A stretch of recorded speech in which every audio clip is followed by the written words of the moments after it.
1절을 읽겠습니다. 우리가 몰려와서 하나님의 말씀을 들을 때 예수는 게네사렛 호숫가에 서서 호숫가에 기름이 있는 것을 보시니 어부들은 배에서 나와서 그물을 씻는지라. 예수께서 한 배에 오르시니 그 배는 시몬의 배라. 육지에서 조금 떼기를 청하시고 앉으사 배에서 우리를 가르치시더니 말씀을 마치시고 주님께 이르시되 깊은 데로 가서 그물을 내려 고기를 잡으라.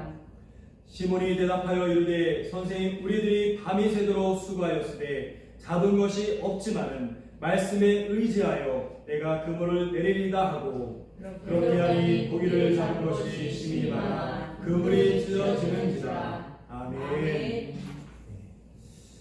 자, 저는 오늘 누가복음 5장 1절부터 6절의 말씀을 가지고 말씀에 의지하는 삶이라는 제목을 가지고 하나님의 말씀을 함께 나누길 원합니다. 참 안타까운 사실이지만 대한민국은 최근 10년 사이에 무종교, 즉 아무 종교도 믿지 않는 사람들이 크게 늘어났다고 합니다. 10년 전에는 종교가 있다라고 말하는 사람이 50%에서 60% 정도 됐는데요. 2023년 기준으로 그 비율이 30% 정도로 떨어졌다라고 이렇게 얘기합니다.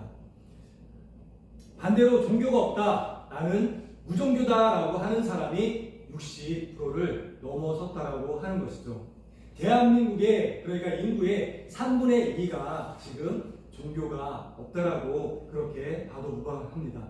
그 중에서도요, 어른들보다도 종교가 없는 사람들이 누구냐? 바로 청년들이 교회를 많이 떠나고 또 종교를 많이 떠났기 때문에 이 시대에, 이 대한민국에 많은 사람들이 무종교로서 그렇게 살아가고 있다는 것이죠. 글로벌 설문조사 기관에서 2023년 국가별 신앙도를 조사했는데요. 그에 따르면 26개국을 조사했는데 종교인의 비중이 가장 낮은 나라가 혹시 여러분들 어딘지 아시나요? 종교인들이 가장 낮은 나라 어디였을까요? 네, 바로 일본이었습니다. 일본이 43%밖에 안 됐다고 해요. 그러면 그 뒤를 따라서 꼴찌인 나라가 어디였을까요? 일본 다음으로 종교인이 없는 나라. 중국. 아니에요.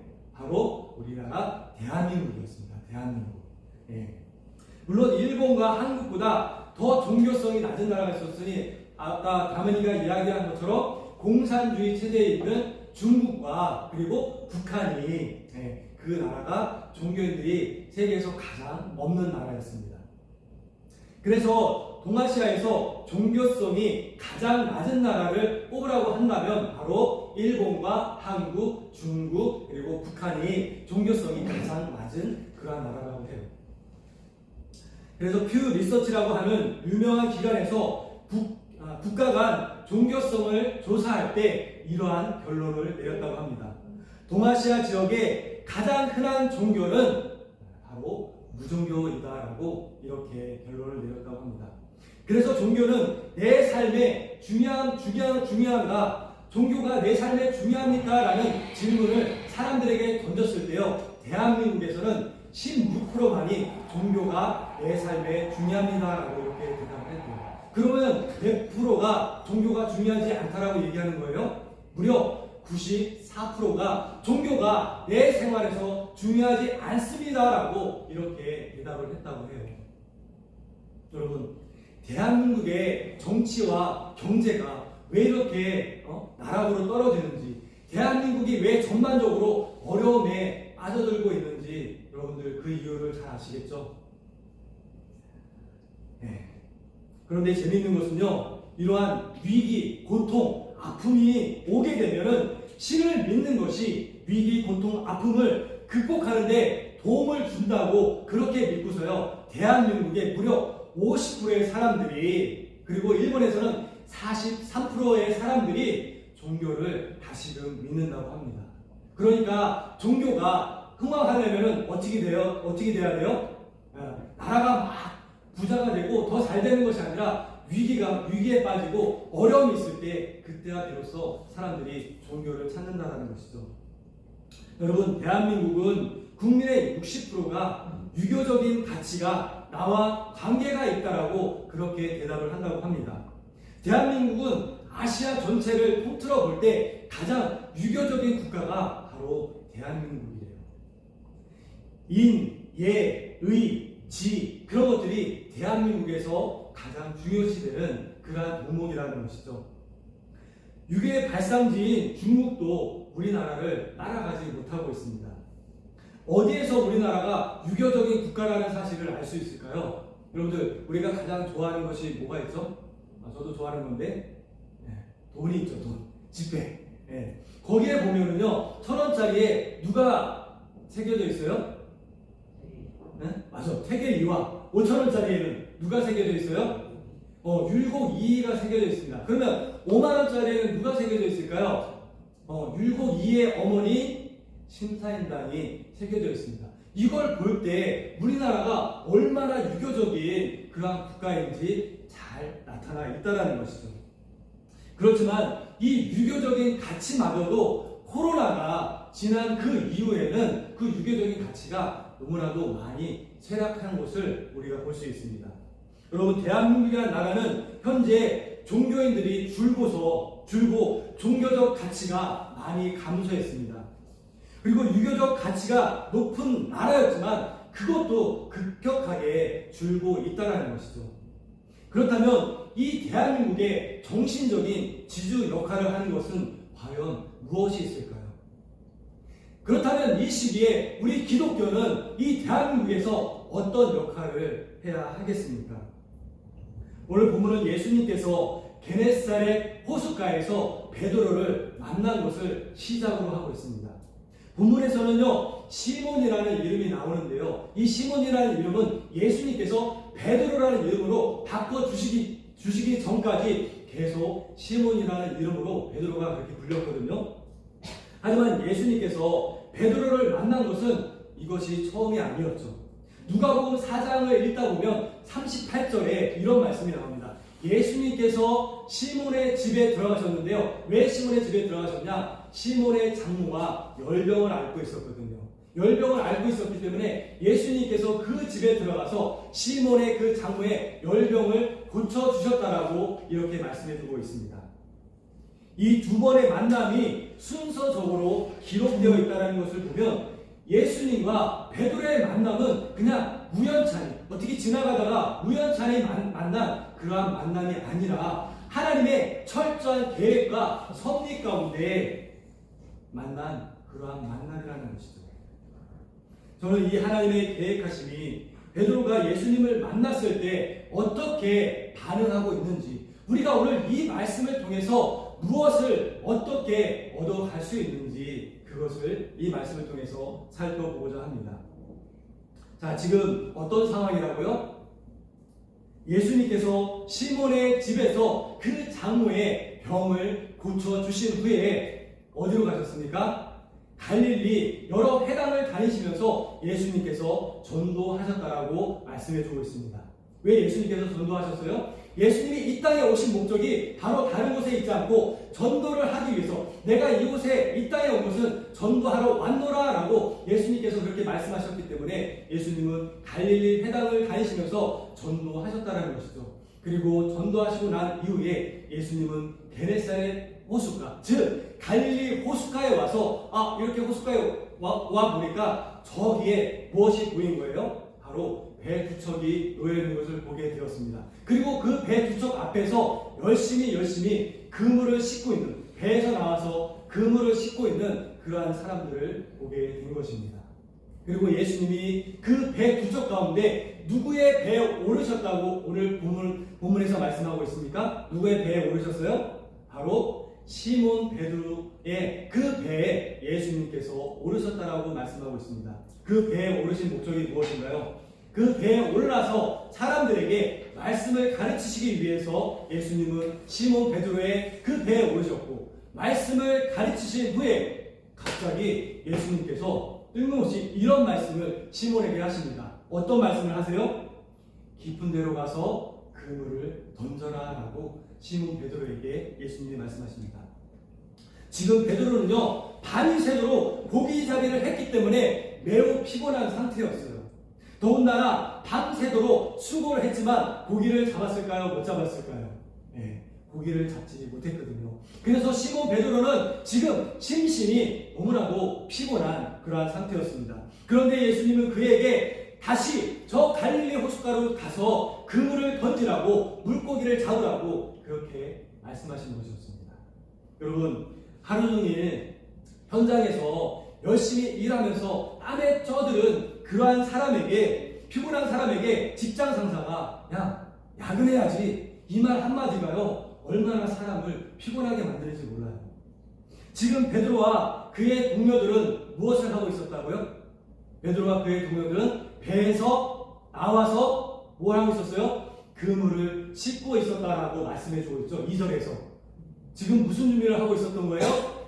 퇴근 준비를 하고 있었던 거예요. 퇴근 준비. 밤새도록 고기를 잡다가 이제는 날이 새서 이제 그물을 씻고 퇴근하려고 하는데 예수님이 야, 너 퇴근하지 말고 저 깊은 곳에 가서 그물을 던져서 물고기 잡아라, 이렇게 말씀하신 것이었어요.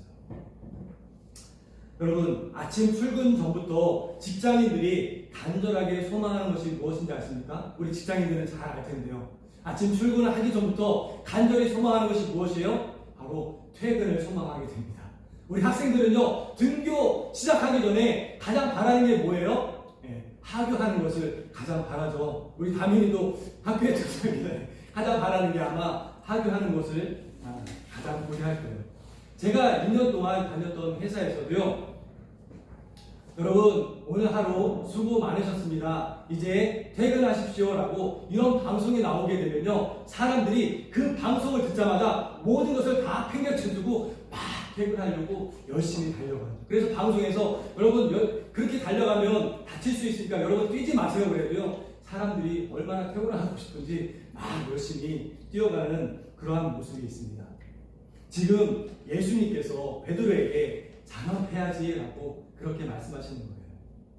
그런데 그것도 조금만 더 앞으로 배를 몰고 가서 그물을 던져봐 하시는 것이 아니라 어디까지 가라고 말씀하시는 거예요? 조금만 앞에 나가서 야, 너 물고기를 잡기 위해서 그물을 던져봐 라고 말씀하시는 것이 아니라 저 깊은 곳에 가서 그물을 던져라 라고 예수님께서 지금 그렇게 말씀하고 계십니다. TV에서 보면 어부들이 물고기를 잡기 위해서 어디까지 가나요? 어떤 배들은요, 며칠씩을 걸려서 저 깊은 태평양까지 나아가서 그 깊은 바다에서 그물을 던져서 물고기를 잡는 것을 우리가 TV에서 본 적이 있을 것입니다. 즉, 깊은 곳은 노를 이렇게 몇 번 저어서 갈 수 있는 그런 곳이 아니라는 것이죠. 갈릴리 호수는 그 둘레만 53km에 이른다고 합니다. 그리고 남과 북으로 갈릴리 호수는요, 남과 북으로 21km나 되고 동과 서로는 바로 11km가 된다고 이렇게 이야기합니다. 그리고 갈릴리 호수의 그 평균 깊이가요 26m가 되고 가장 깊은 곳은 바로 43m나 된다라고 이렇게 나와 있습니다. 약 2000년 전 당시에 갈릴리 호수에서 몰던 배들은요, 좋은 배들이었을까요? 모터가 달린 그런 좋은 배들은 아니었을 것입니다. 돛을 달고 바람을 이용해서 달리던 배들이 아니라 노를 열심히 저어서 가야만 되는 그러한 조그만 고깃배가 바로 그 갈릴리 호수의 배들이었을 거예요. 그러니 갈릴리 호수의 가장 깊은 43m가 되는 곳까지 노를 저어서 가려면 얼마나 힘들었겠습니까? 밤이 새도록 고기를 잡았지만 아무것도 잡지 못하고 마음과 몸이 지친 베드로였습니다. 하지만 예수님은 그런 베드로에게 깊은 곳으로 가자라고 지금 말씀하고 계십니다. 왜 그렇습니까? 베드로가 밤새 잠도 못 자고 구슬땀을 흘리며 거친 바람과 맞서 싸워가며 찾고자 했던 물고기가 바로 그 깊은 곳에 있었기 때문이죠. 예수님께서는 베드로의 그러한 수고와 피로를 누구보다도 더 잘 알고 계셨기 때문에 그에게 베드로야 함께 깊은 곳으로 가자라고 그렇게 말씀하신 것이었습니다. 그런데 여러분, 여기에서 중요한 것은 깊은 곳이라는 그러한 장소가 아니라는 사실이에요. 여기에서 중요한 것은 바로 예수님께서 제시하신 방향이 중요한 것임을 여러분들 꼭 인지하시기 바랍니다. 평생을 고기잡이로 살아왔던 베드로가 밤이 새도록 물고기를 잡으면서 얕은 물에서만 고기를 잡았겠습니까? 깊은 곳에 그물을 던지면서 베드로가 밤새도록 고기를 잡지 않았겠습니까? 깊은 곳에서 고기가 안 잡히면 여기저기 다니면서 베드로가 그물을 던지면서 고기를 잡았을 것입니다. 하지만 그런데도 베드로는 밤이 새도록 노력을 했지만 고기를 잡지 못했습니다. 그런데 이번엔 달랐어요. 깊은 데로 가서라는 그 말씀이 마치 그 장소라고 보여질 수 있는데요. 사실은 장소가 아니라 그곳이 어디라고요? 예수님께서 지시하신, 예수님께서 제시하신 바로 방향이라는 곳이에요. 방향.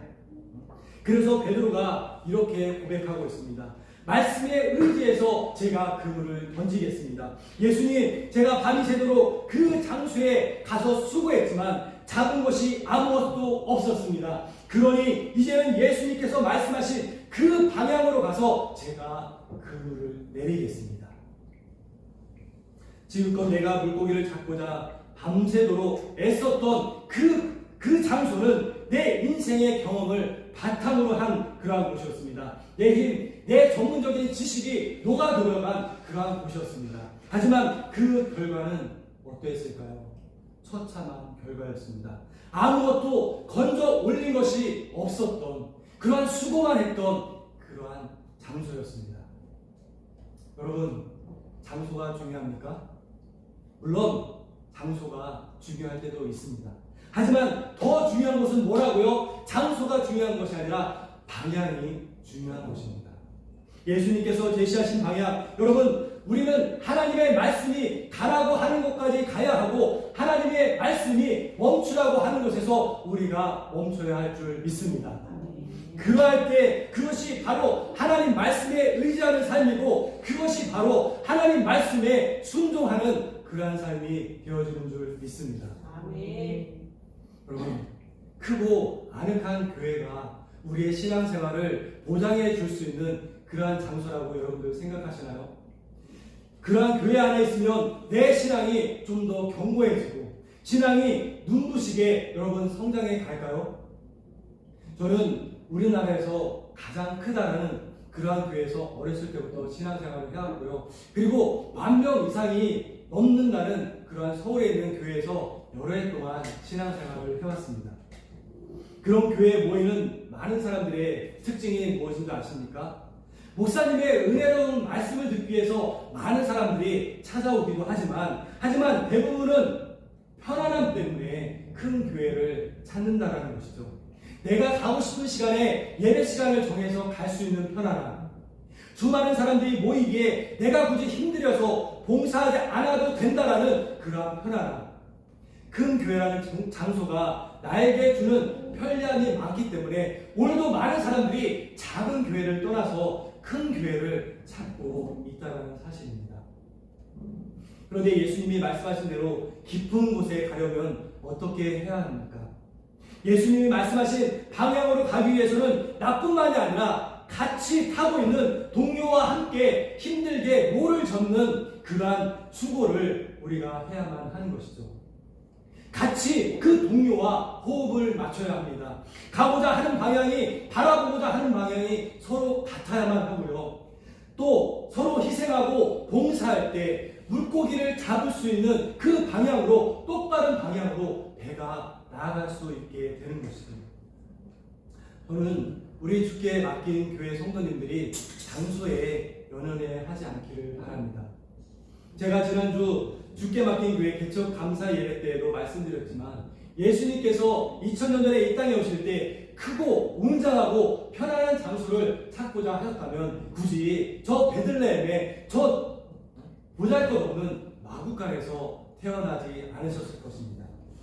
그분은 이 땅에 왕으로서 대접을 받기 위해 오신 것이 아니거든요. 그분의 방향은 오로지 십자가로 향하는 그 길밖에 없었던 것입니다.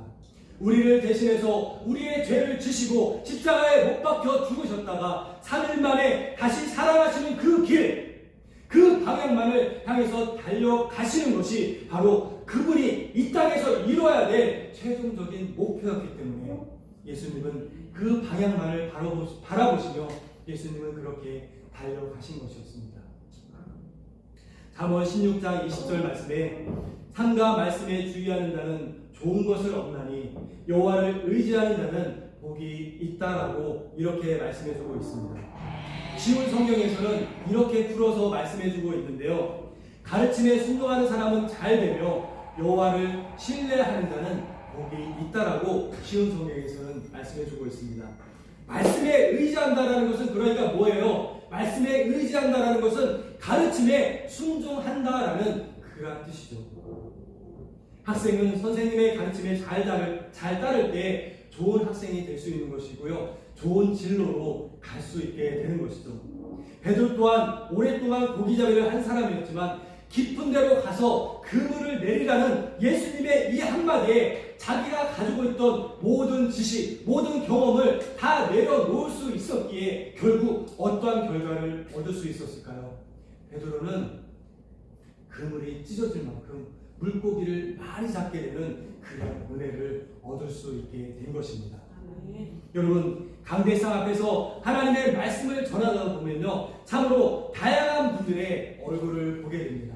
어떤 분들은요, 눈을 초롱초롱하게 뜨고 목사님의 얼굴을 바라보는 사람이 있고요. 어떤 분은 열심히 목사님의 말씀을 받아 적는 사람이 있고요. 또 심지어 어떤 사람들은 그 전날에 너무 일을 열심히 해서 졸린 눈으로 동태가 된 눈으로 이렇게 보는 사람도 있습니다. 여기에 앞에서 강대상에서 말씀을 전하게 되다 보면 알 수 있는 것이 한 가지 있습니다. 어떤 것을 알게 될까요? 오늘 이 말씀은 바로 저분의 것이구나. 저분이 말씀에 의지하는 사람이고 가르침에 순종하는 그러한 사람이구나. 오늘 이 말씀이 저 사람의 가정 가운데 물고기를 그물이 찢어지도록 작게 만드는 은혜의 역사가 반드시 그 가정 가운데 있게 되겠구나라는 것을 알 수 있게 된다는 것이죠. 여러분, 하나님의 기적은요, 말씀을 의지할 때 일어나게 되는 것입니다. 건강의 회복은 말씀을 의지할 때 일어날 수 있게 되는 것입니다.